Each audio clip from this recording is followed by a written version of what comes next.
눈이 무섭게 내리는 겨울 아침이었어요.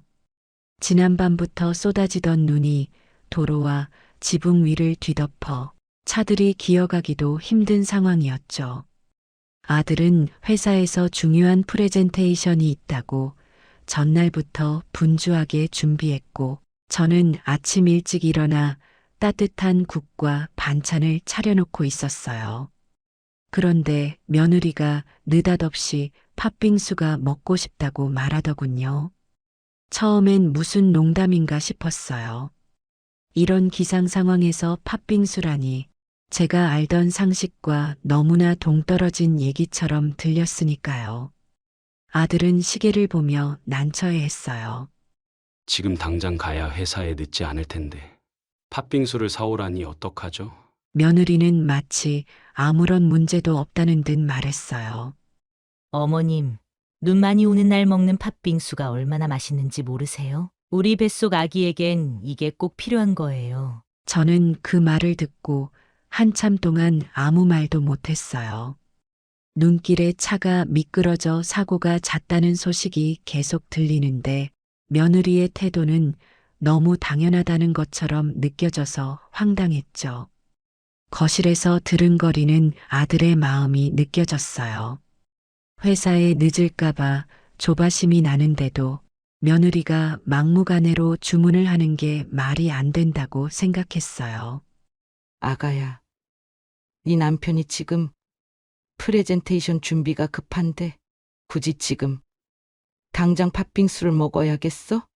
그 말에 며느리는 아무렇지 않게 곧 지각할 시간이라고 해도 한 10분쯤은 괜찮잖아요. 저도 임신 중이니까 먹고 싶은 건 꼭 먹어야 스트레스가 풀린단 말이에요. 라고 답했어요. 아들은 옷을 챙기며 대충 모자를 눌러 쓰고 밖으로 나가려 했어요. 저는 너무 황당해서 부엌에 있던 그릇을 놓치고 말았는데 그릇이 바닥에 떨어져 산산조각이 났어요. 그 파편을 치우면서 이게 대체 뭐 하는 상황이지라는 생각이 머릿속을 떠나지 않았어요. 그날로 끝나면 해프닝이겠거니 싶었는데 며느리의 무리한 요구는 계속됐어요. 비가 억수로 쏟아져도 바람이 거세게 불어도 며느리는 심부름을 시켰어요. 당신 아니면 어머님이라도 좀 다녀와 주세요. 이유는 늘 간단했죠. 먹고 싶은 게 갑자기 떠올랐으니 지금 안 먹으면 몸이 안 좋아진다는 시기였어요. 아들이 고개를 젓거나 말릴 법도 했지만 정작 아들은 며느리가 임신 중이라니까 어쩔 수 없다고 생각하는지 웬만해선 거절하지 않았어요. 저는 그런 모습을 볼 때마다 답답했어요. 아들이 며느리의 요구를 들어주는 걸 이상하다고 할 수 없지만 그래도 날씨가 극단적으로 안 좋을 때조차 계속 나오니 문제가 심각했죠. 어느 날 밤 며느리는 한두 시에 뜬금없이 라면이 먹고 싶다고 말했어요. 아들은 야근 마치고 지친 상태였는데도 편의점을 다녀왔어요. 심지어 만두까지 같이 사오라고 해서 아들은 두세 군데 편의점을 돌았다고 해요. 다음 날 아들이 피곤에 쩔어 회사에서 실수했다는 얘기를 들었을 때 왜 이렇게까지 해야 되나 하는 생각이 떨쳐지지 않았어요. 엄마, 옛날이랑 다르게 요즘 부부들은 함께 여러 일을 해결한대요. 이 정도 부탁은 당연하다니까요. 아들이 그런 말로 얼버무렸지만 제 눈에는 그저 한쪽이 일방적으로 부려먹는 듯 보였어요. 며느리는 제가 조금만 불편한 내색을 해도 비꼬듯 말했어요. 시어머니가 왜 그렇게 예민하세요? 저 지금 몸도 무거운데. 그럴 때마다 저는 속에서 우라가 치밀었답니다. 점차 동네에서도 이 집 사정을 알게 되었어요. 옆집 아주머니나 앞집 할머니가 곁눈질로 보면서 안쓰러워했어요.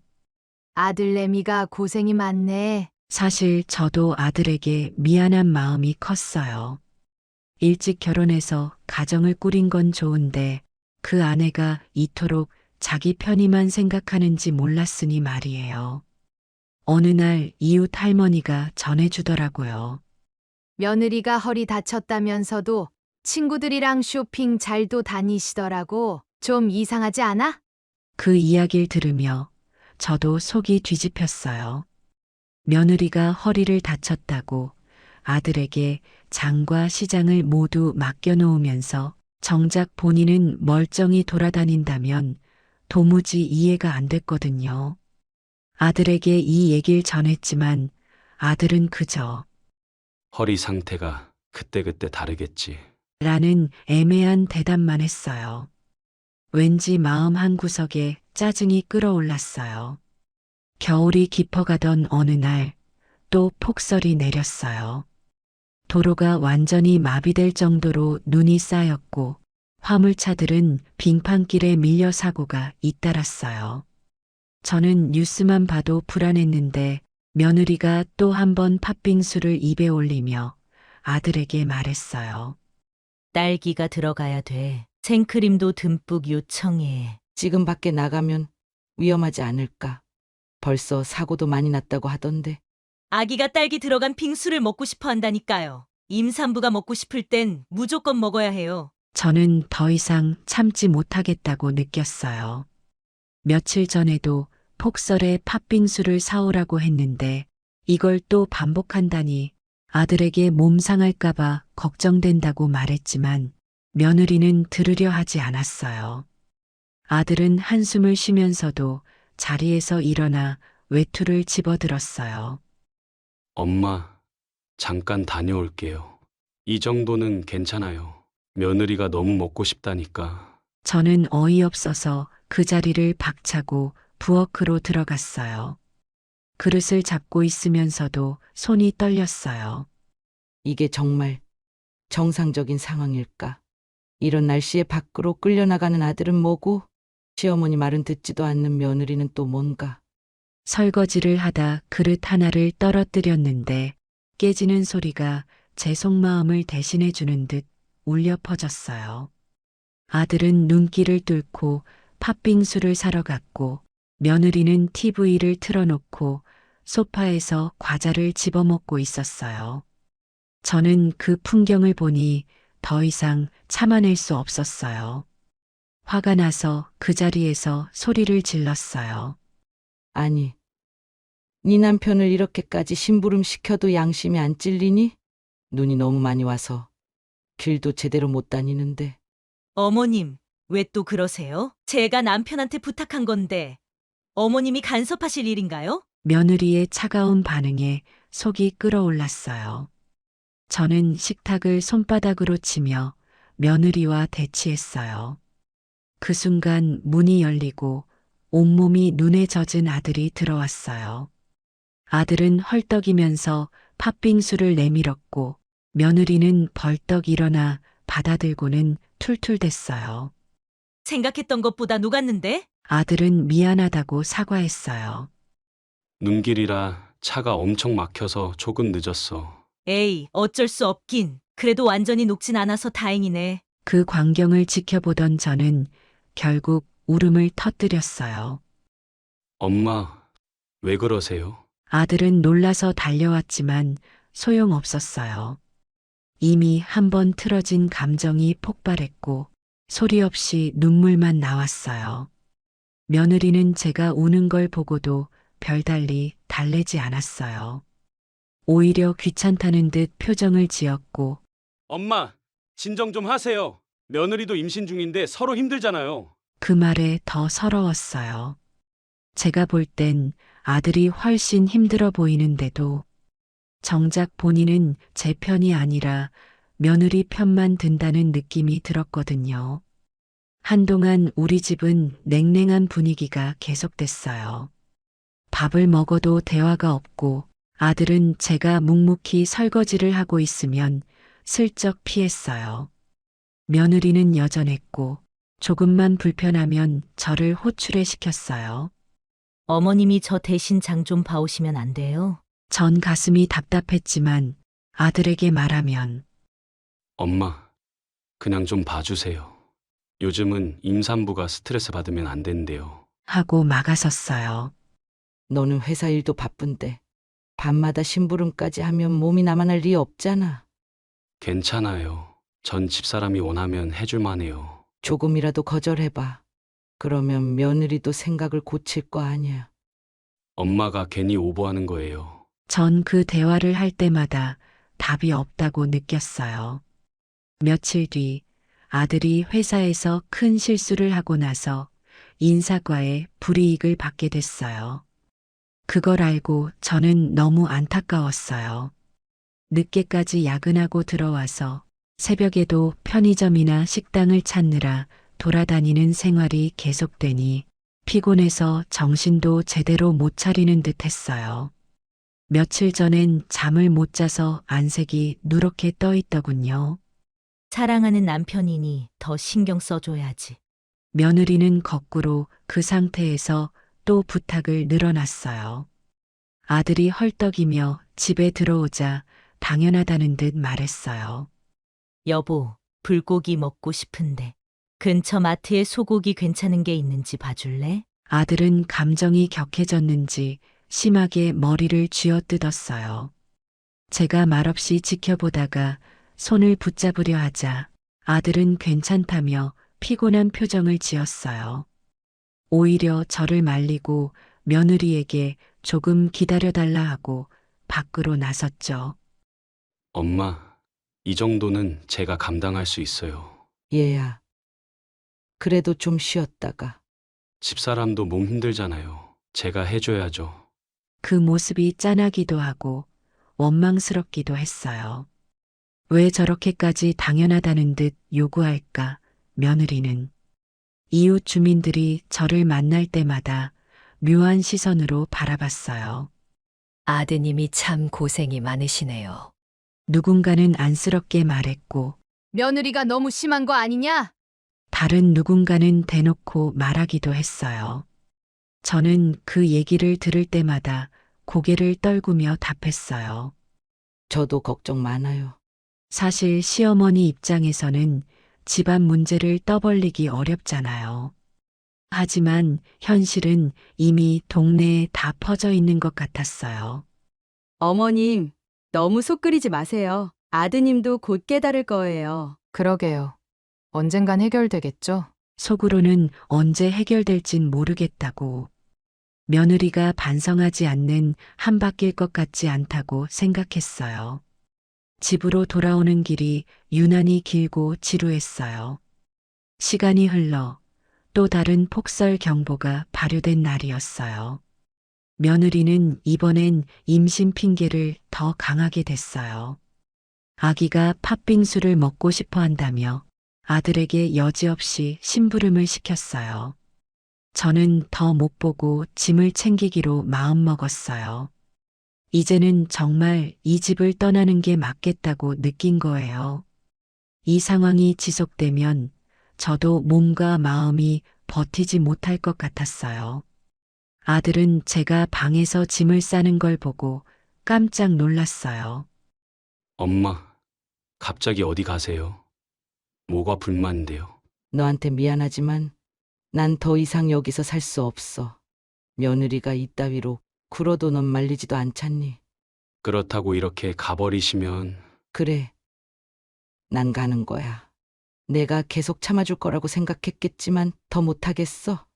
지금 당장 짐 싸서 나가는 거야.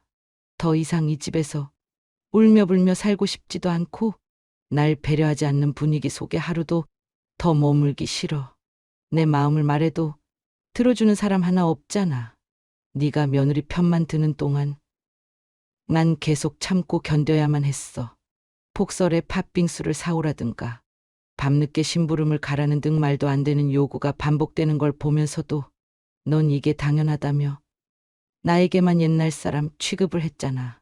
말리기는커녕 힘든 기색조차 내지 말라고 날 다그쳤으니 이제 와서 무슨 소용이 있겠니? 몸도 마음도 한계야. 며느리가 저렇게 나오는 동안 네가 조금만 나서서 이건 아니다 한마디만 해줬어도 이렇게까지는 안 왔을 거야. 그런데 넌 늘 침묵했지. 이 집안일을 내가 다 감당해 주리라 믿었겠지만 나도 사람이고 지치고 괴로울 때가 있어. 더 이상 참아줄 거라고 생각하면 큰 오산이야. 내가 얼마나 고민하고 울었는지 알아? 매일 가슴이 답답하고 내 자식이 맞나 싶을 만큼 서운했어. 남편 역할만 하지 말고 적어도 어머니가 힘들어하는 걸 가만히 방치하진 않아야지. 그런데 넌 나를 외면했어. 이제는 내가 스스로 나를 지키려고 해. 비난받든 무슨 말을 듣든 내 결심은 바뀌지 않아. 지금 이 순간부터 난 내 삶을 찾아 떠날 거야. 이 집에서 쌓아 올린 서러움과 울분을 짐 가방에 함께 넣고 나가는 거지. 쫓아온다 해도 소용없어. 달라졌다는 증거를 보여주지 않는 한 내 마음 돌릴 생각하지 마. 며느리가 이따위로 굴어도 네가 말리지 않았으니 앞으로도 상황이 바뀔 거란 믿음이 전혀 안 생긴다. 그러니 날 붙잡으려 들지 마. 다른 사람들 눈에는 내가 괜히 과민한 시어머니처럼 보일 수도 있겠지. 그래도 상관없어. 내 삶은 내가 결정하는 거야. 눈길에 팥빙수를 사오게 하면서도 아무런 미안함도 못 느끼는 며느리와 그걸 방관하는 너. 도저히 견딜 수 없으니 이제 각자 알아서 하라고. 난 나가는 길을 선택했으니 다시 돌아올 마음도 없어. 끝까지 붙잡고 싶다면 진심으로 뉘우쳐야겠지. 하지만 이미 마음이 식을 대로 식었어. 날 힘들게 했던 기억이 눈 내릴 때마다 떠오르는 건 더 이상 못 참아. 아침에 깨자마자 오늘은 또 무슨 심부름이 떨어질까. 전전긍긍하는 것도 지쳤어. 이젠 내 자유를 찾아갈래. 엄마, 갑자기 어디 가세요? 라고 물어본다고 달라질 거 없어. 문제를 해결할 생각이 전혀 없었으니 뒤늦게 뭐가 불만인데요? 라고 해봤자 공허하잖아. 그래, 난 가는 거야. 네가 진작 날 말렸다면 이런 선택까진 안 왔겠지만 그 기회는 이미 놓쳤어. 사랑으로 키운 아들이지만 이젠 어쩔 수 없어. 나도 내 감정을 지키고 살아야 하니까. 결혼 생활이 힘들다고 해도 이건 너무 지나쳤다고. 아무리 생각해도 나는 여기서 계속 버틸 재간이 없어. 그러니까 더 붙잡으려고 하지도 마. 집 나간 엄마가 꼭 다시 돌아와야 한다는 법도 없잖아. 내가 가출이라도 하듯이 짐 싸는 게 이상해 보여도 이런 방식 아니면 날 둘러싼 이 고통의 굴레를 끊을 방법이 없어. 며느리가 이따위로 굴면서도 네가 방관한 이상 우린 서로 각자 길을 찾을 수밖에 없다고. 내 마음 모른 채로. 그렇다고 이렇게 가버리시면 이런 말로 붙잡지 마. 이미 결정 내렸어. 앞으로 내가 마음을 바꿀 수도 있지만 그건 너희가 진심으로 반성하고 변화했을 때의 얘기지. 지금은 그런 여지조차 없다고 본다. 그래도 혹시나 조금의 희망을 걸고 싶다면 제대로 된 태도로 보여줘. 폭설에 팥빙수 찾고 밤중에 떡볶이 사오고 허리 아프다며 온갖 심부름 시키는 걸 멈춰야 한다고. 그렇지 않으면 난 돌아보지도 않을 거야. 그리고 짧은 편지를 써서 식탁 위에 놔뒀어요. 앞으로 연락하지 마라. 나는 내가 편하게 살 곳을 찾아갈 거다. 며느리는 TV를 보며 간식 먹다가 제가 현관을 나서는 걸 힐끗 보기만 했어요. 아들은 어쩔 줄 몰라 부르짖었지만 이미 제 발길을 돌릴 수는 없었어요. 그렇게 저는 친척의 도움으로 작은 원룸을 구해 나왔어요. 낡은 보일러와 허름한 싱크대가 있는 단칸 방이었지만 나름대로 제 자유를 누릴 수 있는 공간이었죠. 처음에는 어색했지만 날이 갈수록 혼자 사는 재미도 조금씩 느꼈어요. 무엇보다 집안에서 묵묵히 답답해하던 일들이 사라지니 마음이 편했어요. 아들과 며느리는 문자를 여러 번 보냈지만 저는 일부러 답하지 않았어요. 돌아오시면 안 돼요. 며느리가 반성하고 있어요. 이런 문장이 줄줄이 도착했는데 이젠 너무 늦었다고 생각했어요. 제게도 휴식이 필요했으니까요. 어머님, 제가 정말 죄송했어요. 이제 안 그럴게요. 그 문장을 보고도 전 한숨만 나왔어요. 그동안 서럽고 울분 쌓인 걸 생각하면 이렇게 메시지 몇 줄로 끝낼 일이 아니라는 생각이 들었어요. 원룸에서 지낸 지 한 달쯤 되었어요. 아들과 며느리로부터 문자가 수시로 왔지만 저는 받지 않았어요. 남편조차도 자주 전화를 걸어왔지만 그때마다 아직 마음이 정리되지 않았다고만 했어요. 원룸 생활은 생각보다 불편했지만 적어도 마음만은 한결 가벼웠어요. 이전 집에서 매일같이 겪던 스트레스가 사라지니 몸도 조금씩 회복되는 것 같았어요. 음식을 간단히 해 먹고 늦은 밤에는 책을 읽거나 TV를 보며 시간을 보내고 있었죠. 하지만 가끔씩 아들이 과연 잘 지낼까 하는 걱정이 들긴 했어요. 그렇게 따로 지내면서 한 달이라는 시간이 훌쩍 흘렀어요. 어느 날 남편이 조심스럽게 전화를 걸어왔어요. 요즘 아들이 많이 힘들어했어. 회사 평가도 좋지 않고 당신 떠난 후로야 더 정신 차렸지만 며느리도 후회 중이라더라. 저는 속으로 이제서야 조금 깨달았나 보네라는 생각이 들었어요. 남편은 다시 한번 저를 설득했어요. 며느리가 당신 없으니 정말 불편함을 온몸으로 느끼는 것 같아. 자기가 잘못한 점을 알았다고 하니 한 번만 더 봐주면 안 될까? 하지만 저는 바로 넘어가지 않기로 했어요. 지금까지 당한 게 한두 번이 아닌데 말 몇 마디로 풀릴 상처는 아니라고 생각했거든요. 그래서 남편에게 답했어요. 정말 모든 게 달라졌다는 확신이 들기 전엔 돌아가지 않을 거야. 나도 여기서 쉬면서 생각 좀 더 해볼 테니 억지로 부르지 말아줘. 남편은 한숨을 쉬며 알겠다고 했어요. 그 뒤로도 아들과 며느리가 몇 차례 원룸 앞으로 찾아왔지만 저는 방문을 열어주지 않았어요. 서로를 조금씩 돌아볼 시간이 필요하다고 판단했거든요. 동시에 그들이 제 불편함과 서러움을 똑같이 체감해 봐야 한다고 생각했어요.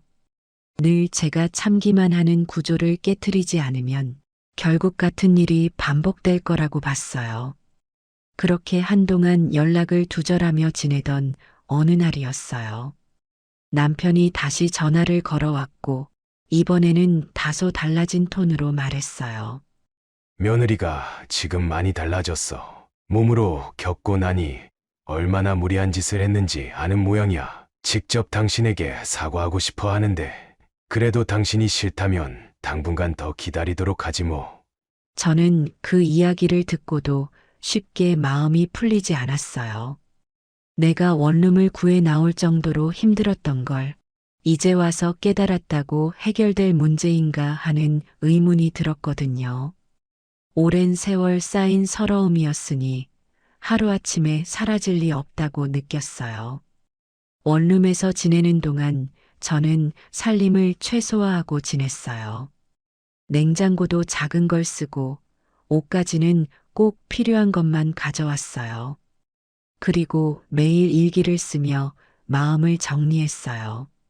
그 안에는 며느리에 대한 실망과 아들에 대한 답답함이 빼곡히 적혀 있었죠. 이 과정을 통해 제가 얼마나 지쳐 있었는지 다시 깨닫게 됐어요. 예전의 나로 돌아가려면 반드시 이 시간을 거쳐야겠다고 다짐했어요. 그렇게 몇 주 더 흘렀어요. 남편은 틈틈이 전화로 소식을 전해왔는데 며느리가 앞으로 무리한 부탁은 안 하고 아들을 아끼겠다는 말을 여러 번 했다는 거였어요. 아들 역시 엄마가 집을 나갔다는 사실 자체를 몹시 가슴 아파하며 직장 업무도 조금씩 추스르고 있다는 소식이었어요. 그래도 제 마음속에선 아직 믿을 수 없다는 생각이 컸어요. 한두 번 반성한다고 끝날 일은 아니지 않나 하는 생각이었어요. 갑자기 어느 날 남편이 문 앞까지 찾아왔어요. 아들이 회사를 조퇴하고 함께 왔다고 했고 며느리는 보이지 않았어요. 남편이 문틈 사이로 얼굴을 내밀며 낮은 목소리로 말했어요. 문 좀 열어줄래? 며느리가 당신에게 직접 사과하고 싶은데 당신한테 바로 오긴 좀 미안하다고 하더라고.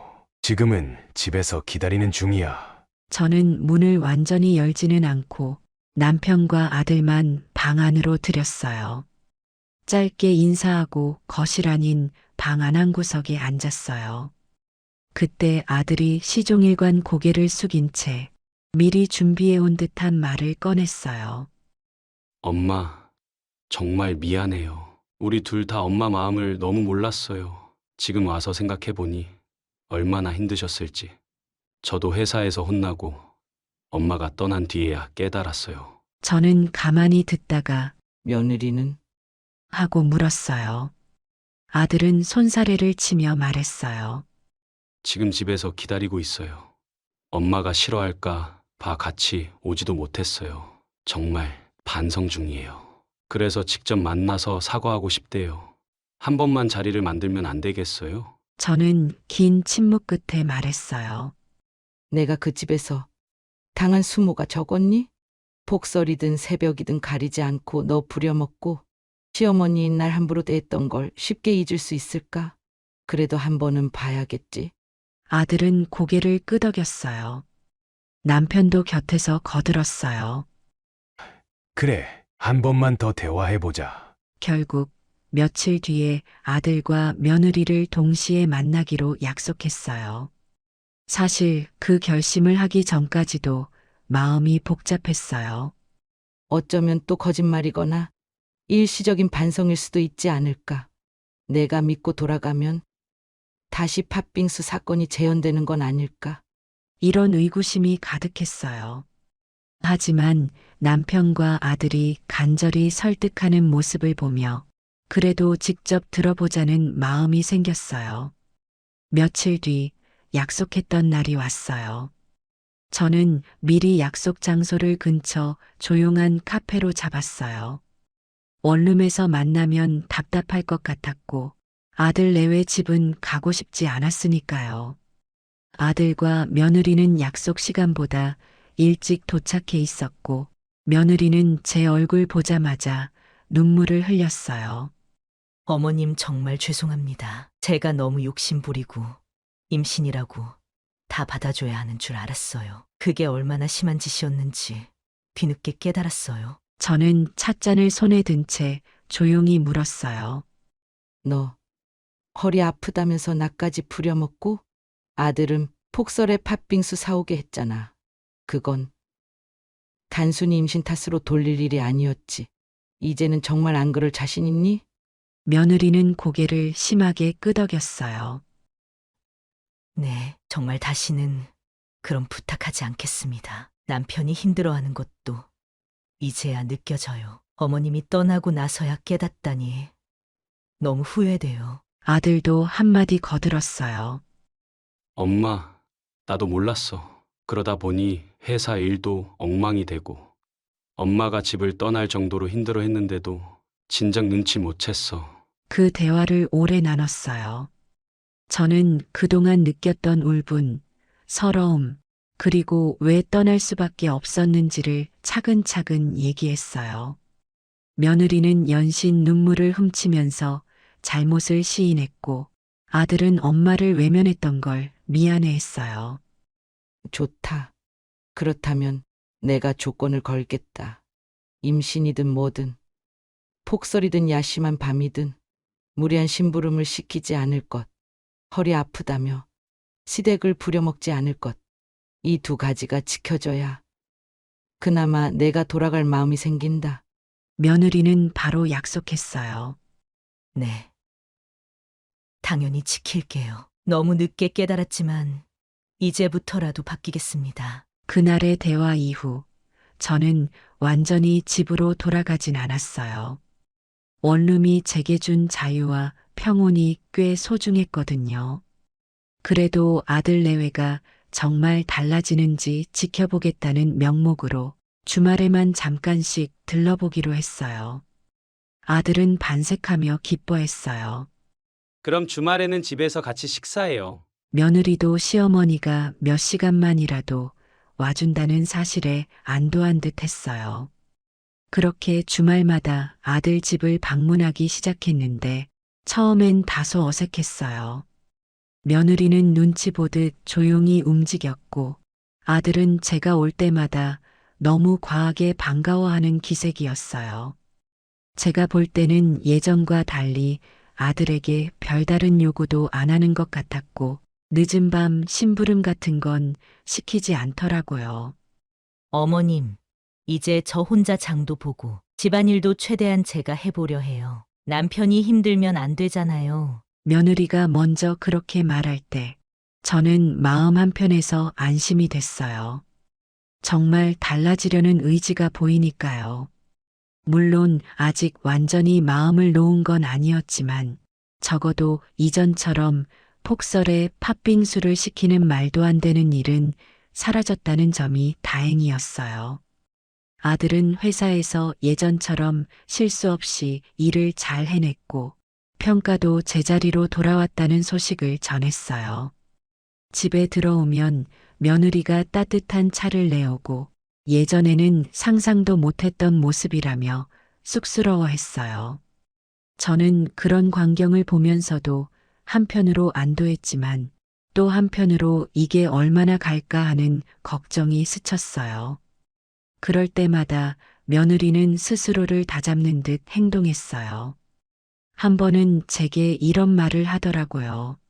정말 죄송하고 감사해요. 어머님이 떠나신 뒤에야 제가 뭘 잘못했는지 정확히 깨달았거든요. 그동안 너무 편하게만 살았어요. 저는 낯선 기분이 들었어요.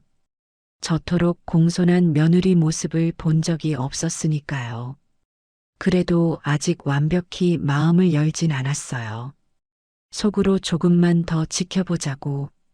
시간이 지나면 다시 옛 모습으로 돌아가지 않을까 하는 의심을 거둘 수 없었거든요. 남편도 이 상황을 지켜보면서 다음 달 정도면 슬슬 집에 돌아와도 좋지 않겠냐고 했지만 저는 좀 더 기다리기로 했어요. 원룸 생활이 의외로 편하다는 것도 있었고 돌아갔다가 또다시 실망하면 상처만 깊어질 테니 이번엔 천천히 결정하자고 생각했어요. 결정적인 변환점은 2달 뒤에 찾아왔어요. 봄이 무르익고 밖은 꽃들이 만개하던 시기였죠. 며느리가 어느 날 아들과 함께 저를 원룸까지 찾아왔어요. 그동안 몇 차례 짧게 보긴 했지만 이렇게 직접 찾아온 건 처음이었어요. 문을 열자마자 며느리가 예의 바른 인사부터 건넸어요. 어머님, 저 왔습니다. 혹시 잠깐 들어가도 될까요? 저는 살짝 놀랐어요. 이전이라면 왜 문을 안 열어주셨냐며 투덜댔을 텐데 이제는 문 앞에서 정중히 허락을 구하는 태도가 됐더라고요. 방 안으로 들어와 자리를 잡고 앉자 며느리가 작게 포장된 상자를 내밀었어요.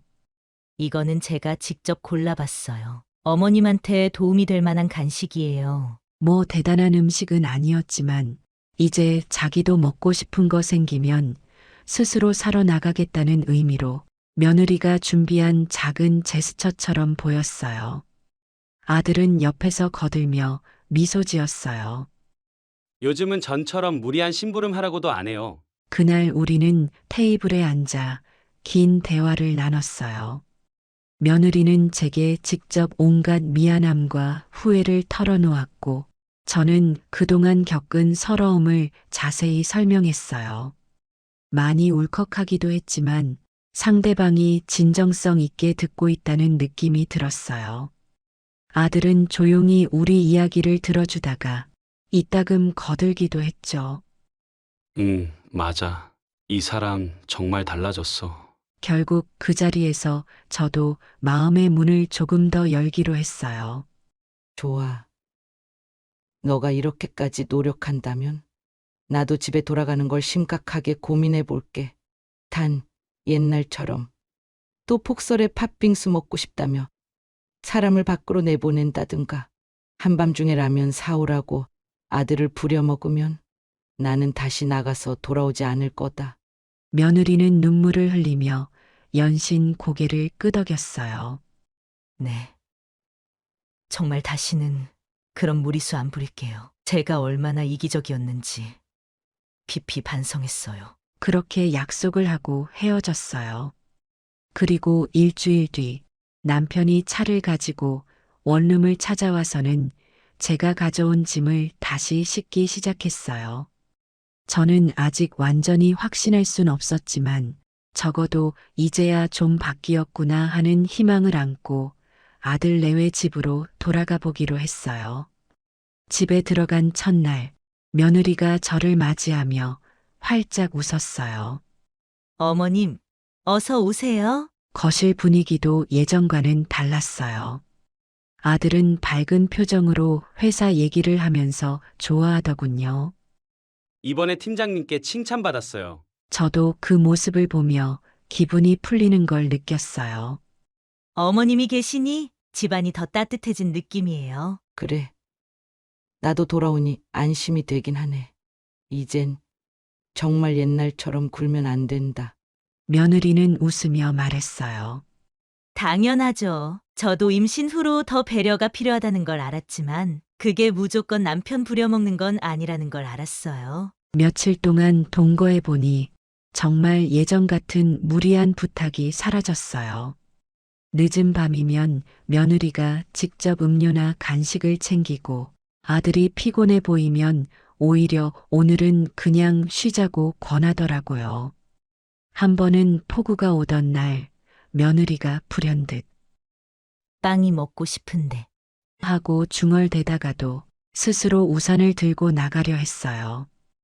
내가 다녀올까? 아니, 내가 갔다 올게. 굳이 피곤한 사람을 밖으로 내보내기 싫어. 그 장면을 보면서 저도 모르게 미소가 지어졌어요.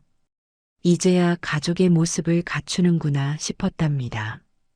어머님, 제가 이제 폭설에도 직접 팥빙수 사올 수도 있어요. 물론 지금은 그럴 일 없겠지만요. 그래. 인제야 사람 다 됐구나.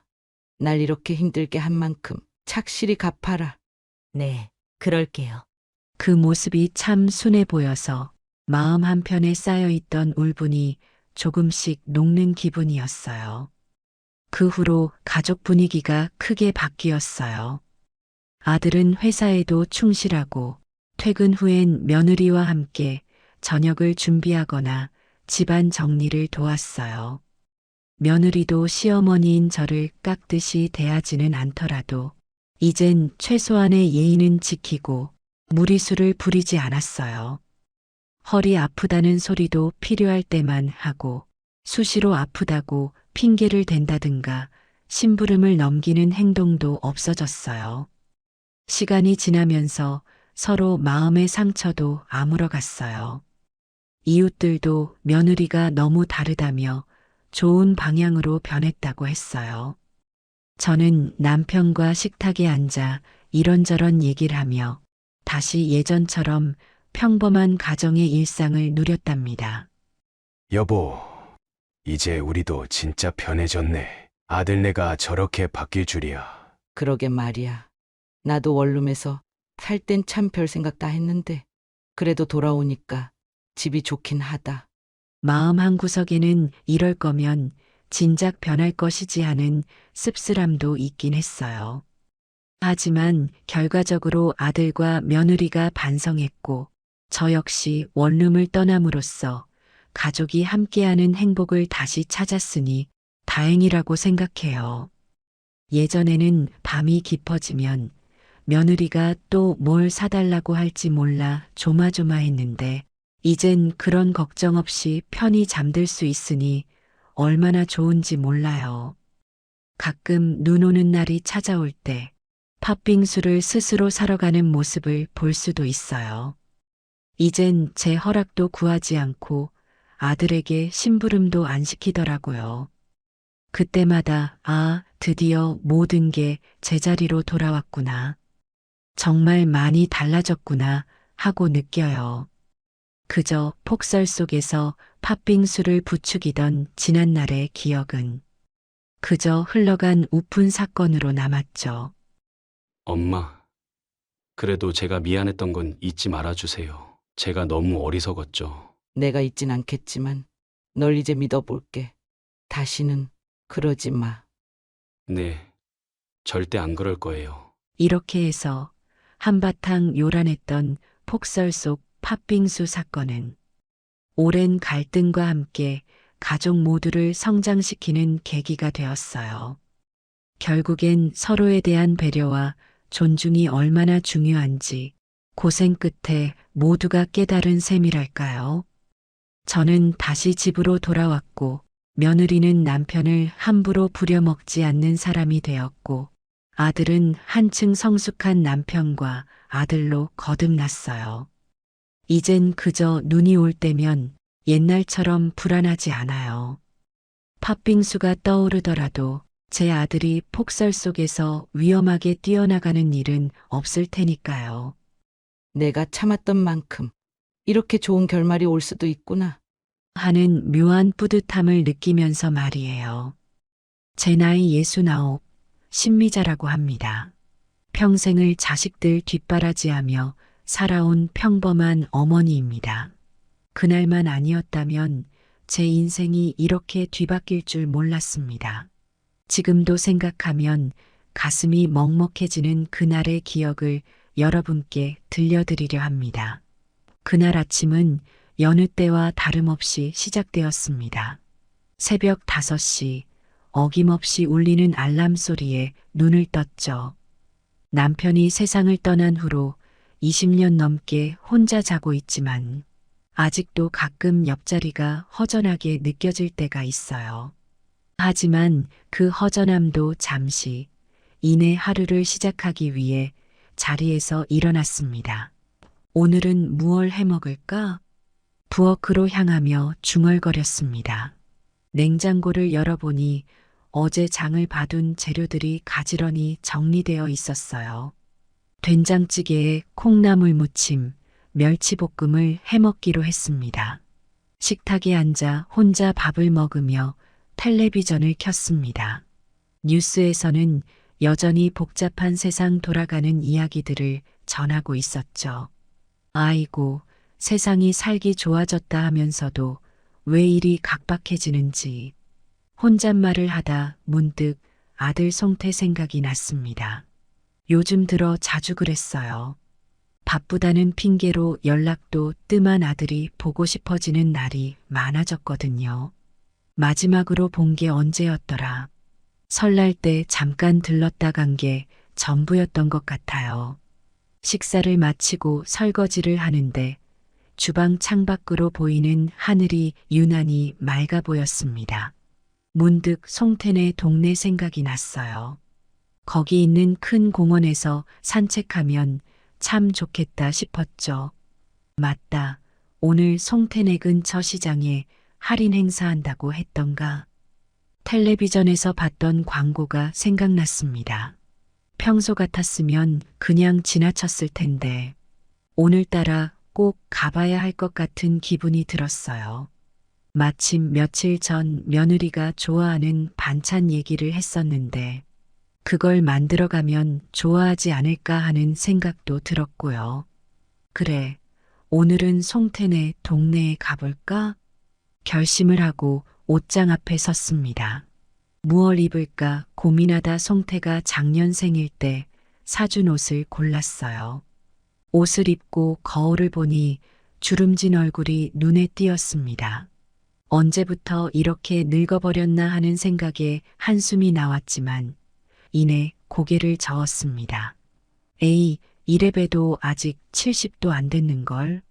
정정하다고. 집을 나서며 마당에 있는 화분들에 물을 줬습니다. 제가 직접 가꾼 꽃들이 활짝 피어 있는 모습을 보니 절로 미소가 지어졌어요. 대문을 나서는데 옆집 할머니가 마침 지나가셨습니다. 어머, 미자 씨, 어디 가세요? 아, 순자 씨. 네, 아들네 동네에 볼 일이 좀 있어서요. 아이고, 좋겠어. 전 아들이 멀리 있어서 자주 못 봐요. 순자 씨의 말에 마음이 좀 무거워졌습니다. 그래도 애써 웃으며 인사를 나눴죠. 버스를 타고 가는 동안 송태의 어릴 적 모습이 떠올랐어요. 항상 씩씩하고 밝았던 우리 아들. 첫 걸음마를 떼던 날, 유치원에 처음 가던 날, 대학에 합격하고 좋아하던 모습, 그 기억들이 주마등처럼 스쳐 지나갔습니다. 언제부터인가 점점 멀어지는 것 같아 가슴이 아팠습니다. 우리 송태, 요즘은 왜 이렇게 바쁜 걸까? 한숨이 절로 나왔습니다. 예전엔 주말마다 찾아와 같이 식사도 하고 이야기도 나눴는데 요즘은 명절에도 얼굴 보기 힘들어졌어요. 전화해도 항상 바쁘다며 짧게 끊곤 했죠. 시장에 도착해서 이것저것 구경하다 보니 어느새 점심시간이 다 되어 갔어요. 송태가 좋아하는 반찬 재료들을 샀습니다. 문득 송태 회사가 근처라는 게 생각났어요. 점심시간에 잠깐 만나볼까? 그 생각에 가슴이 두근거렸습니다. 오랜만에 아들 얼굴을 볼 수 있을 거란 기대감에 설레는 마음을 진정시키기 어려웠어요. 전화기를 꺼내 송태의 번호를 눌렀습니다. 신호음이 가슴 떨리게 울렸어요. 네 번째 울릴 때쯤 전화를 받았습니다. 여보세요? 귀에 익숙한 목소리가 들렸습니다. 왠지 모르게 눈시울이 붉어졌어요. 송태야, 엄마야. 지금 너네 회사 근처에 왔는데 혹시 점심시간에 잠깐 만날 수 있을까? 제 목소리가 떨리는 게 느껴졌습니다. 송태의 대답을 기다리는 그 짧은 순간이 왜 그리 길게 느껴졌는지 모르겠어요. 어머니? 갑자기 웬일이세요? 송태의 목소리에서 당황스러움이 느껴졌습니다. 저는 애써 밝은 목소리를 내려 노력했어요. 아, 그냥 이 근처에 볼 일이 있어서 왔다가 오랜만에 우리 아들 얼굴 좀 보고 싶어서. 아, 죄송한데 오늘은 좀 바빠서요. 점심도 회의하면서 먹어야 해서. 송태의 목소리에서 미안함보다는 귀찮아하는 기색이 느껴졌습니다. 그래, 바쁘면 어쩔 수 없지. 다음에 보자. 네, 나중에 시간 되면 연락드릴게요. 전화가 끊겼습니다. 그 순간 느껴지는 허탈감과 서운함을 어떻게 표현해야 할지 모르겠어요. 한동안 그 자리에 멍하니 서 있었습니다. 내가 뭘 잘못했나? 왜 이렇게 차갑게 구는 걸까? 이런 생각들이 머릿속을 맴돌았습니다. 사람들이 분주히 오가는 거리 한복판에 홀로 서 있는 제 모습이 너무나 외롭고 쓸쓸하게 느껴졌어요. 그래도 애써 마음을 다잡으며 발걸음을 옮겼습니다. 집으로 돌아가야겠다고 생각하던 그때였어요. 길 건너편에 있는 고급 레스토랑이 눈에 들어왔습니다. 그리고 그 앞에 서 있는 한 남자. 제 눈을 의심할 수밖에 없었어요. 저기 서 있는 사람 송태 아닌가?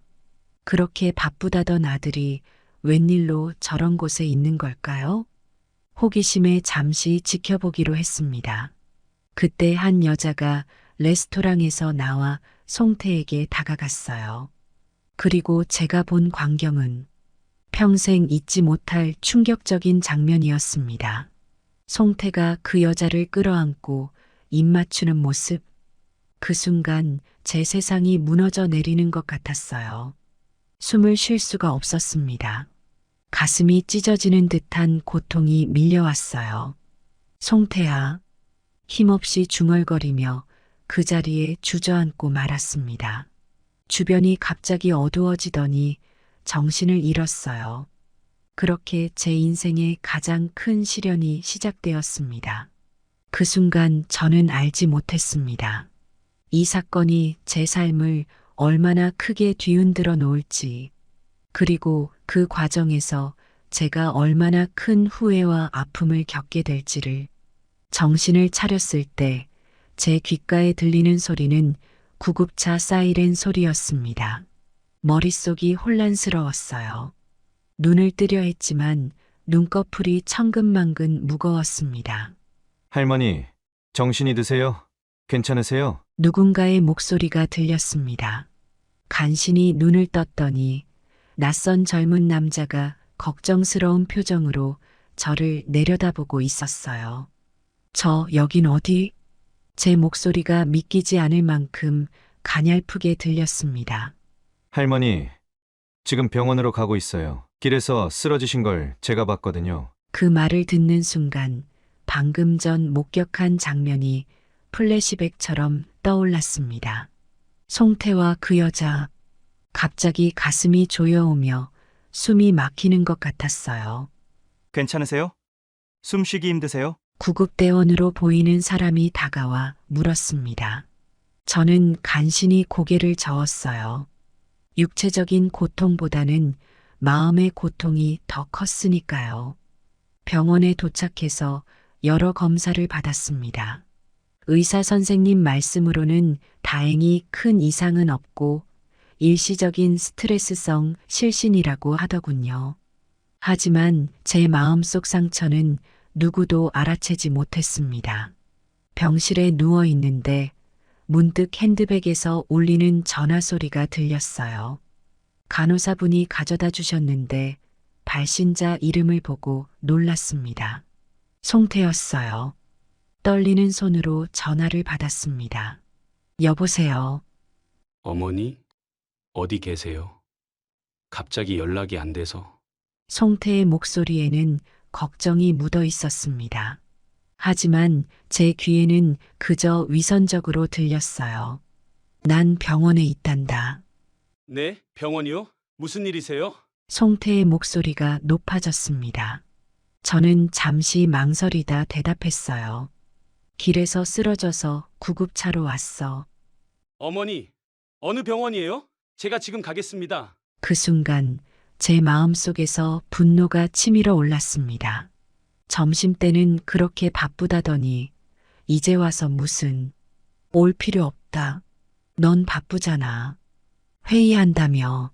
제 목소리가 떨렸습니다. 송태가 잠시 말을 잇지 못하는 게 느껴졌어요. 어머니, 무슨 일 있으세요? 걱정할 거 없어. 그냥 피곤해서 그래. 하지만 됐다고 했잖아. 제 목소리가 높아졌습니다. 그리고 바로 전화를 끊어버렸어요. 끊고 나서야 제가 소리를 질렀다는 걸 깨달았습니다. 평생 자식에게 소리 한 번 지르지 않았던 제가 전화를 끊고 나니 온몸에 힘이 빠졌습니다.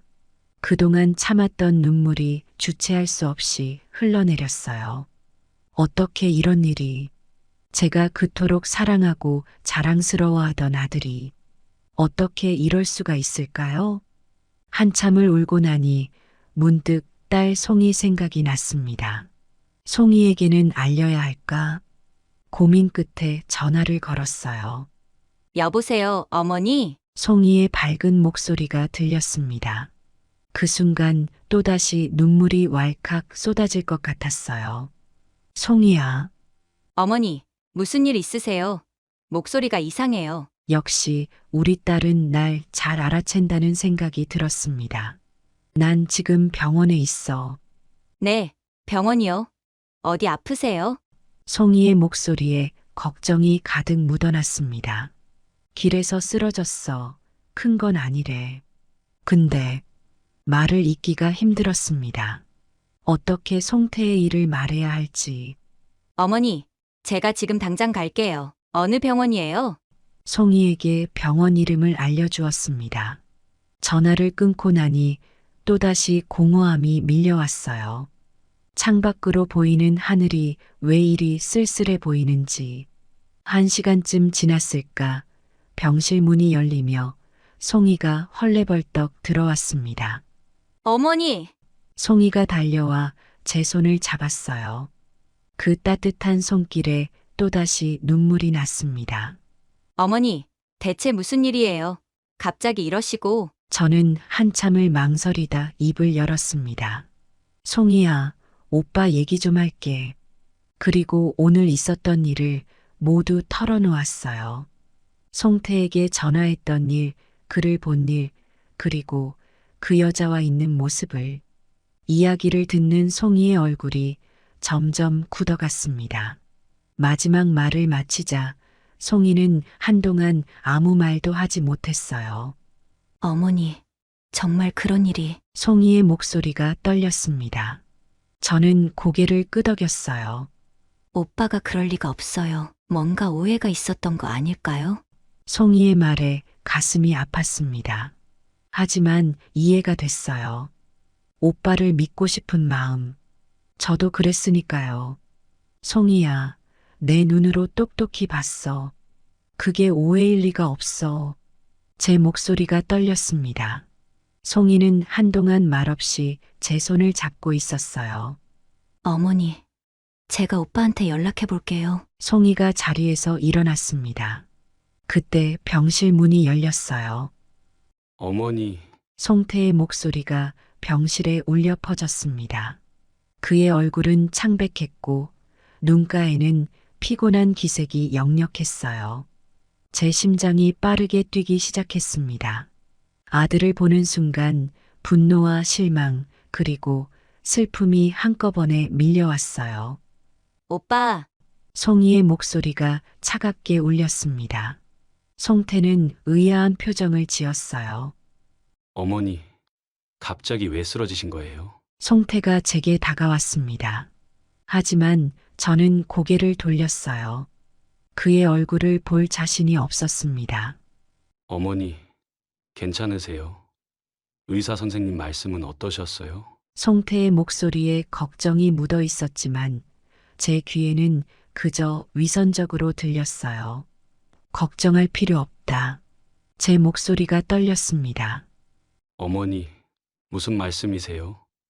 제가 어머니 아들인데 당연히 걱정해야죠. 송태의 말에 제 분노가 폭발했습니다.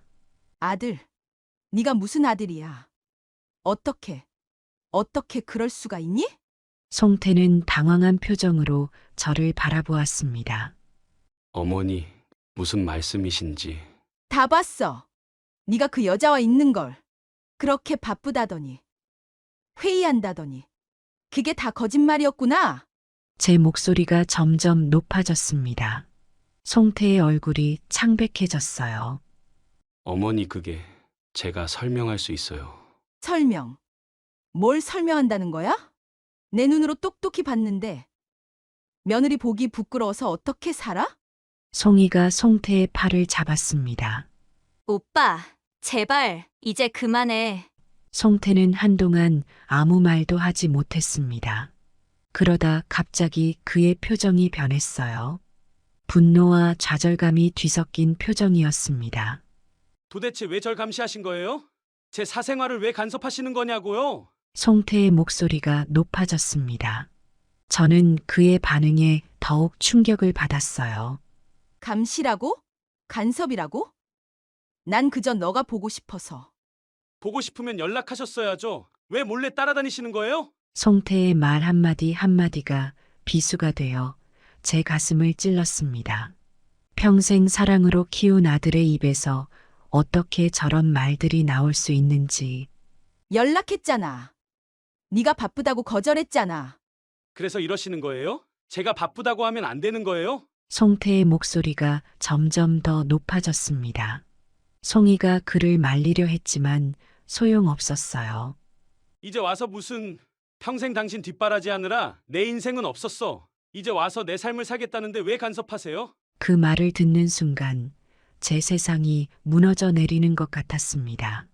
숨을 쉴 수가 없었어요. 가슴이 찢어지는 듯한 고통이 밀려왔습니다. 나가. 어머니? 나가라고 했잖아. 더 이상 네 얼굴 보기 싫어. 송태는 잠시 당황한 듯 보였지만 이내 화난 표정을 지었습니다. 알겠어요. 가죠. 근데 병원비는 누가 내실 건가요? 어머니가 내실 거예요? 아니면 제가 내야 하나요? 그 말을 듣는 순간 제 마음속 무언가가 완전히 부서져 버렸습니다. 눈물이 주체할 수 없이 흘러내렸어요. 이 못된 자식아, 당장 나가. 송이가 소리쳤습니다. 송태는 마지막으로 한 번 저를 노려보고는 병실을 나갔어요. 송이가 제 곁으로 다가와 어깨를 감쌌습니다. 어머니, 제발 진정하세요. 혈압 오르면 안 돼요. 하지만 저는 그저 울 수밖에 없었습니다. 평생 사랑으로 키운 아들에게 이런 대접을 받다니 어떻게 이럴 수가 있을까요? 그날 밤 저는 잠을 이루지 못했습니다. 송태의 말들이 계속해서 제 귓가에 맴돌았어요. 평생 당신 뒷바라지 하느라 내 인생은 없었어. 병원비는 누가 내실 건가요? 이런 말들을 들을 때마다 가슴이 찢어지는 듯 했습니다. 송이는 밤새 제 곁을 지켜주었어요. 송이의 따뜻한 손길이 제게 유일한 위로가 되었습니다. 어머니, 이제 좀 주무세요. 송이가 걱정스러운 눈빛으로 말했지만 저는 고개를 저었어요. 잠이 안 와, 송이야. 그래도 좀 누워 계세요. 제가 곁에 있을게요. 송이의 말에 겨우 눈을 감았지만 잠은 오지 않았습니다. 그저 어둠 속에서 지나온 날들을 되새기며 한숨만 내쉬었어요. 아침이 밝아오자 의사 선생님이 회진을 왔습니다. 다행히 큰 이상은 없다고 하셨어요.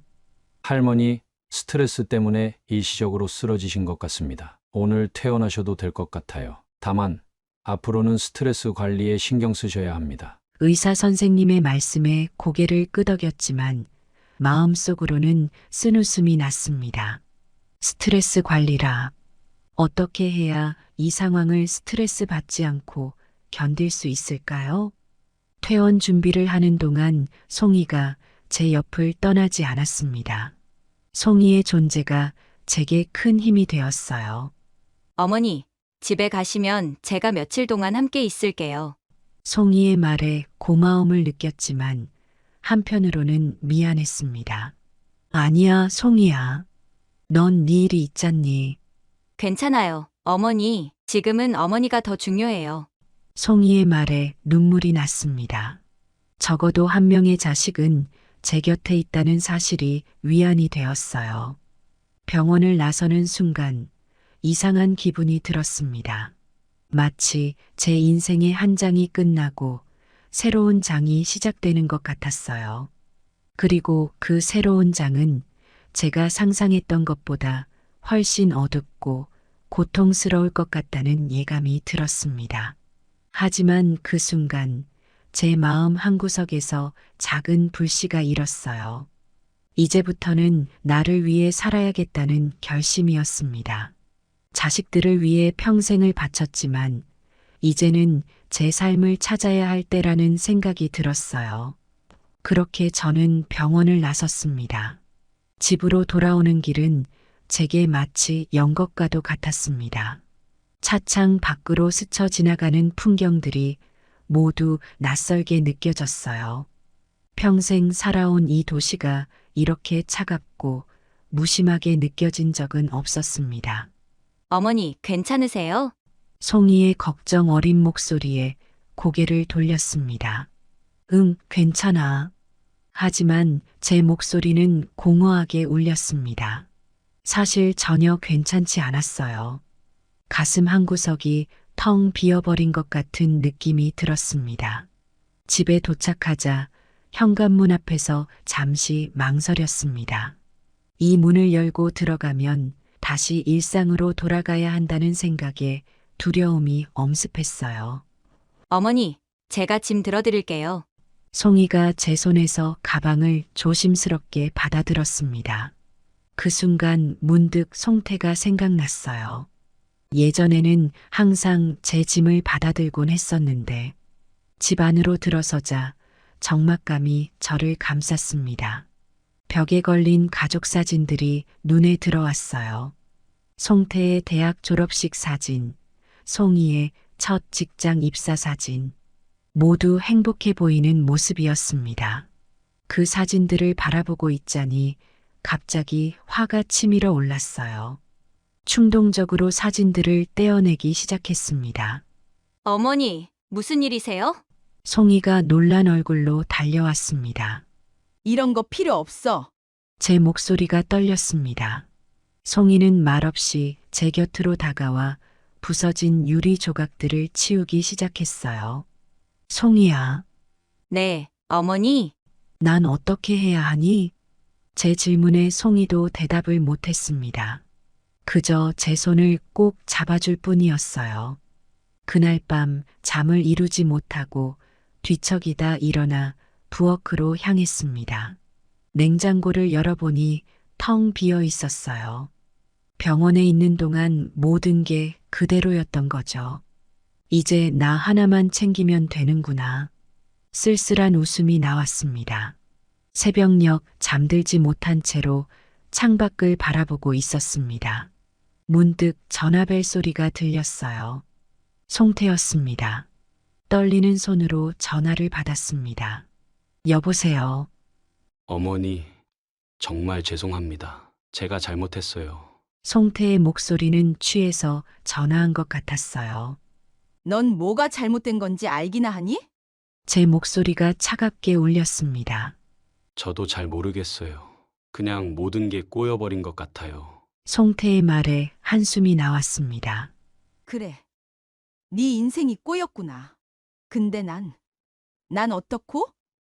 내 마음은 어떨 것 같니? 어머니, 정말 죄송해요. 제가 어떻게 해야... 이제 와서 뭘 어쩌겠다는 거니?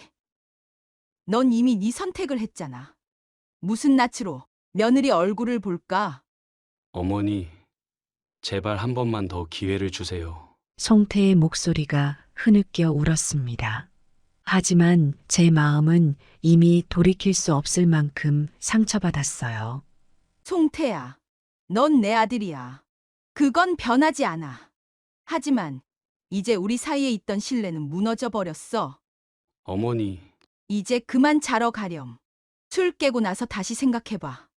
네가 정말 뭘 원하는지, 어떻게 살고 싶은지. 전화를 끊고 나니 온몸에 힘이 빠졌습니다. 창밖으로 보이는 새벽 하늘이 유난히 쓸쓸해 보였어요. 그 순간 제 마음속에 작은 결심이 싹 텄습니다. 더 이상 자식들에게 의지하지 않고 제 삶을 살아가겠다고요. 그래, 이제부터는 나를 위해 살자. 작은 중얼거림이었지만 그 말 한마디가 제게 큰 용기를 주었습니다. 아침이 밝아오자 송이가 부엌에서 분주히 움직이는 소리가 들렸습니다. 제 방문을 노크하는 소리가 들렸어요. 어머니, 일어나셨어요? 아침 준비했어요. 송이의 목소리에 겨우 자리에서 일어났습니다. 거울을 보니 지친 얼굴이 보였어요. 하지만 어제와는 다른 무언가가 느껴졌습니다. 부엌으로 가니 식탁에 정성스럽게 차려진 아침 식사가 보였습니다. 어머니, 많이 드세요. 기운 내셔야 해요. 송이의 말에 고개를 끄덕였습니다.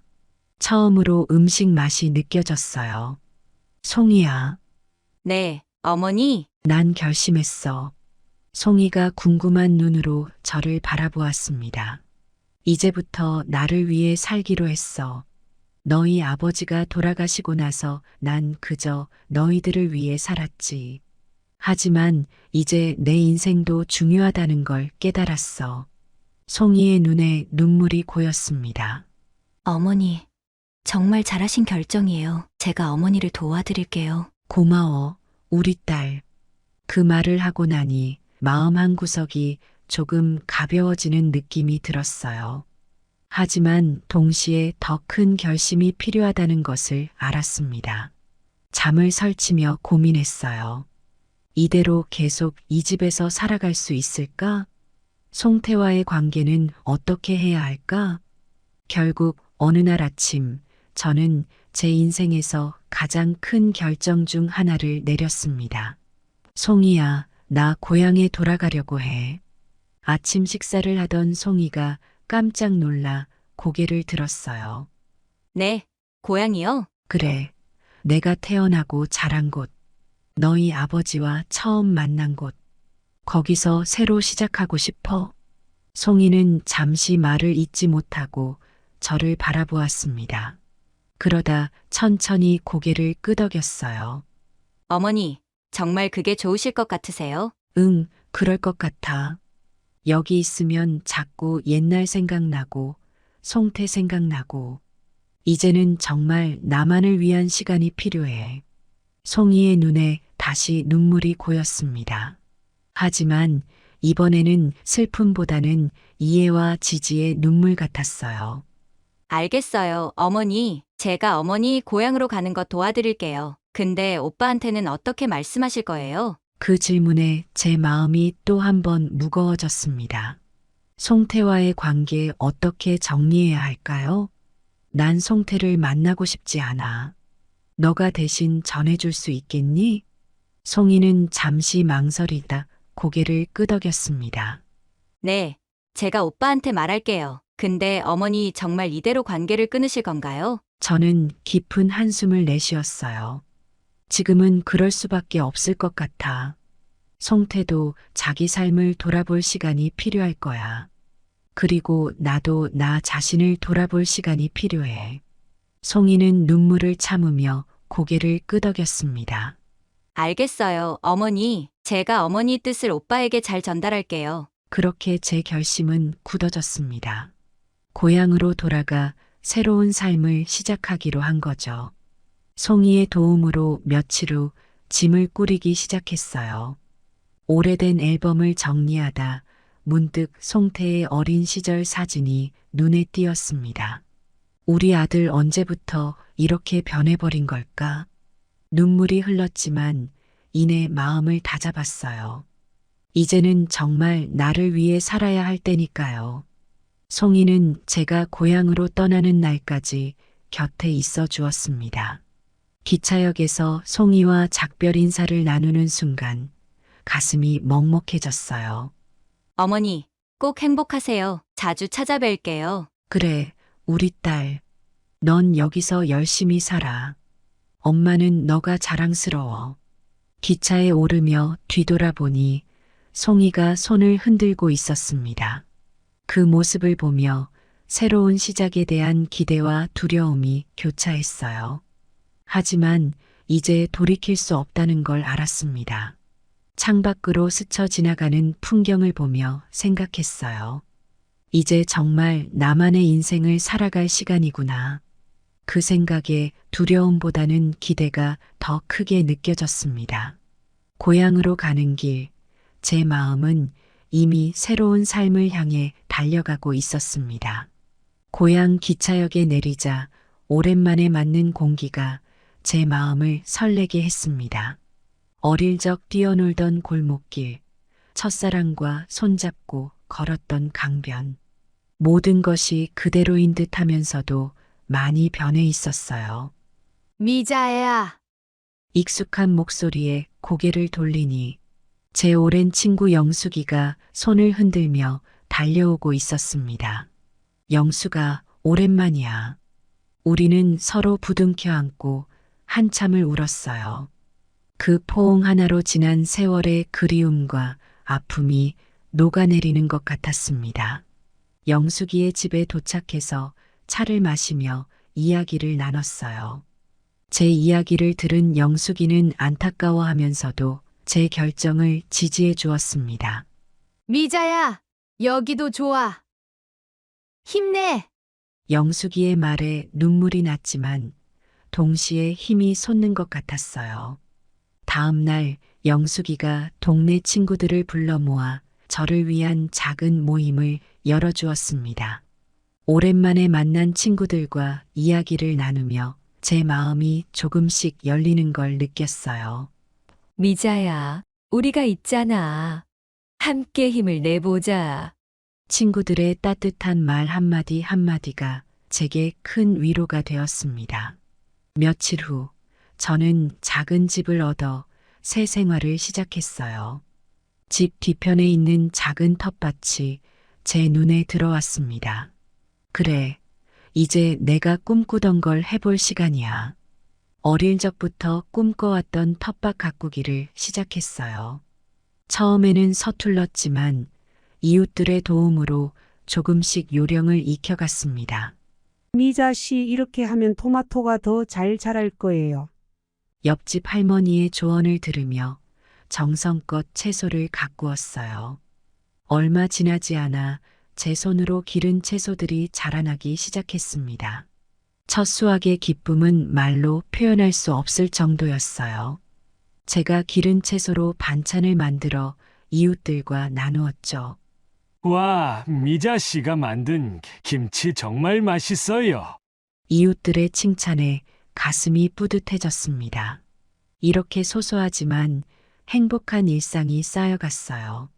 매일 아침 텃밭에 나가 채소들에게 말을 걸고 저녁에는 이웃들과 수다를 떨며 지냈습니다. 그러다 보니 어느새 제 얼굴에 웃음이 돌아오기 시작했어요. 미자야, 요새 표정이 밝아 보여. 영숙이의 말에 저도 모르게 미소 지었습니다. 그래요. 이제 조금씩 행복을 느끼고 있었던 거예요. 물론 가끔 송태 생각이 나서 가슴이 아플 때도 있었지만 그럴 때마다 텃밭으로 나가 흙을 만지며 마음을 달랬습니다. 이제야 정말 내 인생을 살고 있구나. 텃밭에서 노을을 바라보며 중얼거렸어요. 비록 늦은 시작이지만 이제부터가 제 진짜 인생이라는 생각이 들었습니다. 고향의 정겨운 풍경과 따뜻한 사람들 속에서 저는 조금씩 안정을 찾아갔어요. 새로운 삶, 새로운 나. 이제 막 시작된 제 인생 이막이 어떻게 펼쳐질지 기대되기 시작했습니다. 시간이 흘러 어느덧 제가 고향에 온 지 6개월이 지났습니다. 계절이 바뀌고 텃밭의 풍경도 변해갔어요. 그동안 송이는 한 달에 한 번씩 꼬박꼬박 저를 찾아와 주었습니다. 어머니, 이곳 생활은 어떠세요? 송이가 텃밭에서 상추를 따며 물었습니다. 좋아. 이렇게 사는 게 참 행복해. 제 대답에 송이의 얼굴에 안도의 미소가 번졌어요. 우리는 함께 채소를 따고 김치를 담그고 동네를 산책하며 시간을 보냈습니다. 송이와 함께 있으면 마음이 편안해졌어요. 그날도 평소와 다름없이 송이와 저녁 식사를 준비하고 있었습니다.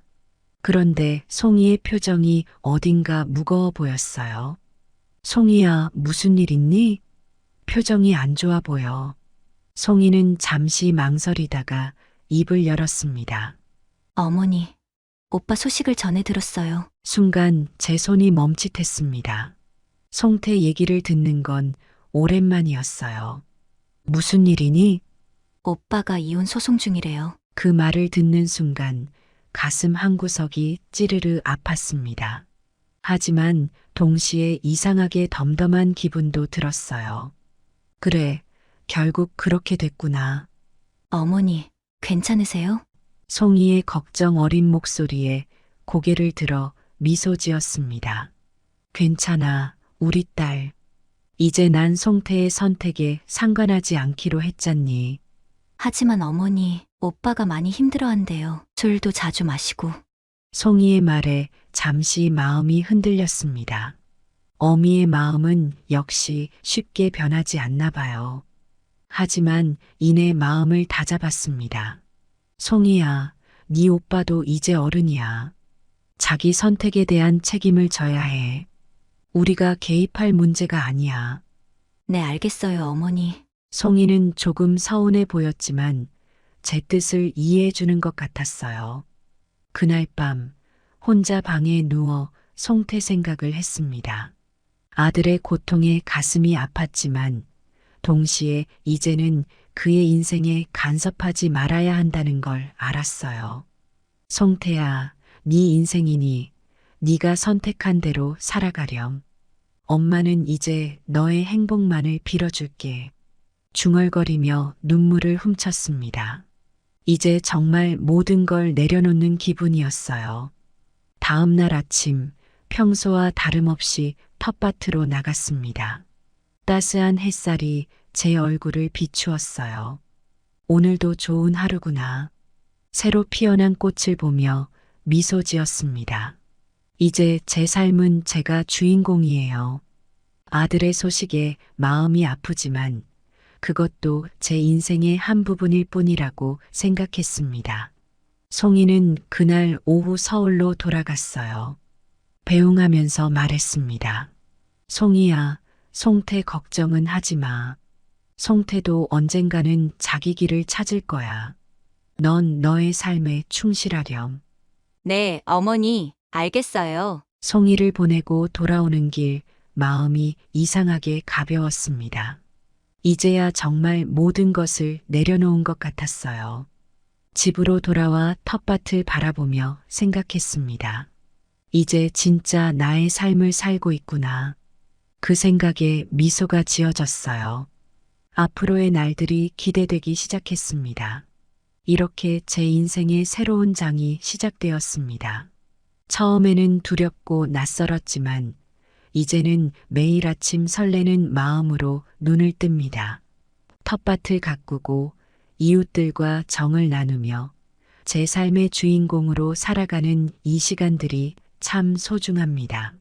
송태의 일은 여전히 제 마음 한구석을 아프게 하지만 이제는 그 아픔조차도 제 인생의 일부로 받아들이게 되었어요.